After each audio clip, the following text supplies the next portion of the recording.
This is the Crock Pot recipe collection. It comes with the little dust jacket on here, which is something I like because as you can see, it's like even just taking it out of the box and putting it on, I've already torn it. But this has over 350 crock pot or slow cooking recipes, depending on how you like to think about that.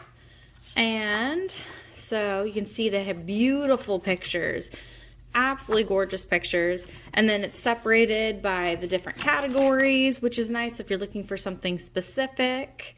And then on the actual slow cooker, it says like how many servings it makes, and you can double it if you need more than that.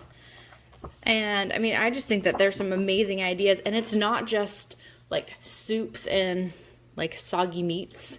There's a large variety of different things, even like desserts. And so whether you're looking for heartier food, fresher food, chilies, all of that, they are on this. Even like braised sweet and sour cabbage and apples. That's kind of fun.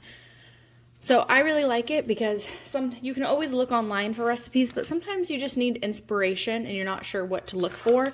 And so you sit on the couch with this guy and just flip through it, and pretty soon you have several recipes you're adding to your grocery list.